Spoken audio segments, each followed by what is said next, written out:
Bayonetta, Ness.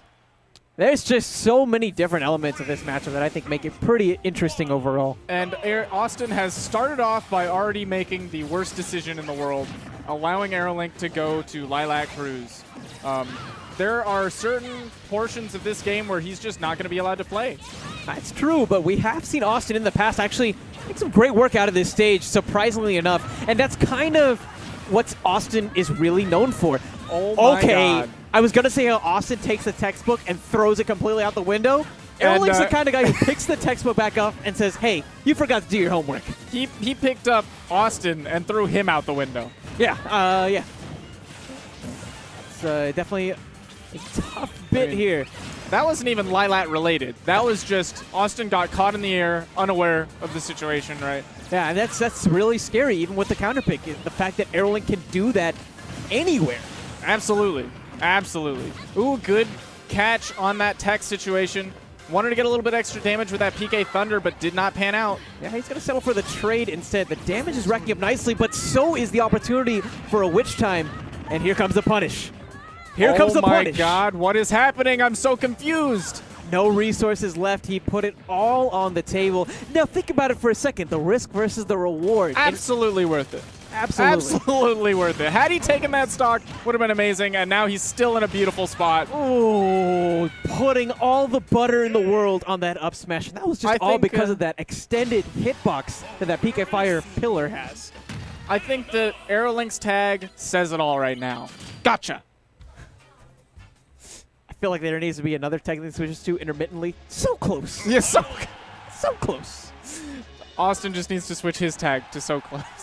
From a punch standpoint, both of these players were absolutely phenomenal. But AeroLink with the early conversion was absolutely ridiculous. It didn't even come down to the bullet arts cheese, if you will, with the tilting stage. That never even was a factor. Yeah, it was just about how brutal AeroLink was off stage overall. Or sorry, when it came to getting the conversions off of Witch Twist. Right. I totally agree with this counter pick.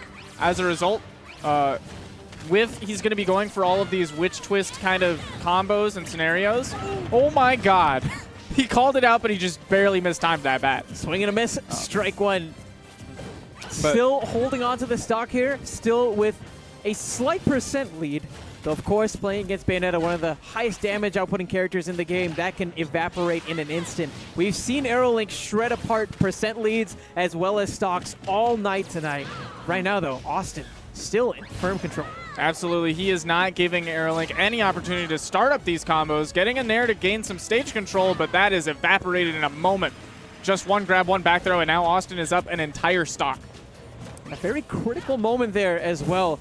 Grabs being very powerful against Bayonetta in general, but especially in this matchup. And I think that's one of the things that makes it very interesting. True, AeroLink does possess that Witch Time, but he has to be aware that it comes at a cost, and there's always such a huge risk anytime he goes for it. Awestin is one of the kind of players to use more of Ness's hitboxes throughout the fairs, land with that up air, the big falling up smash. But when you get down to it, see right there, he's the kind of Ness made to use his hitboxes. And again, looking back at the textbook analogy, he might have to start reverting to a more grab-oriented neutral game rather than the aerial-oriented game that we've seen from him consistently. Yeah, it might be time for him to do his homework. Right now, he's just hoping to earn that extra credit. Really hope to pad the percentage lead that he has. And it's getting close to that point where back throw will KO. Oh, yeah, maybe 10, 20% more at absolute most. Now, absolutely, if he's at the edge, AeroLink is not going to be having a good time. So he's got to be really, really careful.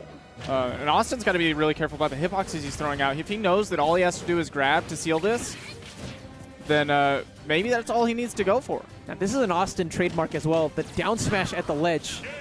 It's not going to happen in this game, but in this next game, AeroLink could potentially adapt using a Witch Time near the top by the ledge. And catch that yo-yo. Exactly. Exactly.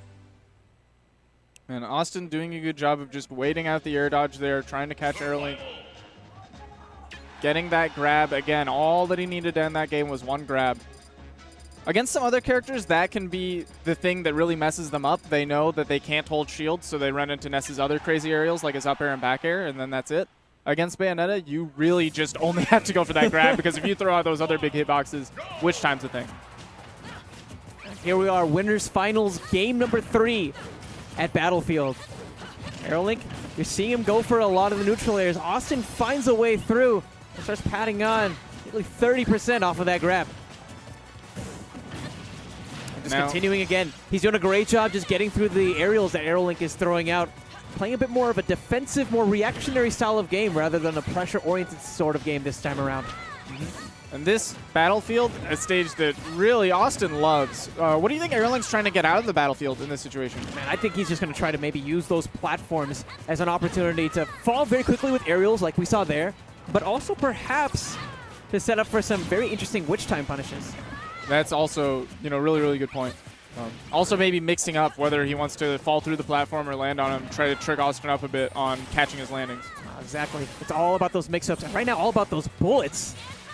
Like the Mortal Capital, whoa! Great time to go and use that witch time, and he's able to convert that into an up smash. That was a beautiful way to finish a stock. Really good reaction time out of AeroLink to know I need to stop my bullets now and catch Awestin going for this max distance. And there's Awestin, knowing the percent is low. He's not really that afraid of that witch time. He's going to go straight for the up air, actually cash out the stock, now taking the lead. The down throw forward air combos back in business as he puts on another 30. Putting on a clinic right now. It's just grab after grab into these guaranteed extra bits of damage.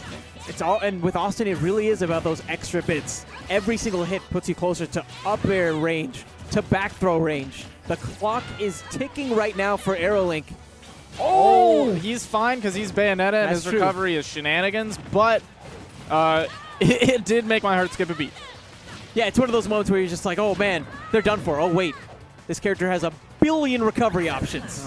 Oh, this could be big for AeroLink. Absolutely. Taking some time on the setup. Awestin bouncing out though. He didn't have a jump, but AeroLink chose not to press the advantage there, perhaps wary of how high of a percent he's at. Yeah, he kind of fell out of that witch twist. He only got the side hits and it sent him at an angle that was unfavorable for AeroLink to chase. Look at the spacing from AeroLink here. It's just magnificent to watch. Awestin is hoping to at least scrape away for a trade. He gets the back throw and actually ends up taking the stock there as well. That rage that AeroLink built up on him after trying to make such a big comeback might have even been a factor in that. Quite possibly. But wow. It's the other meter.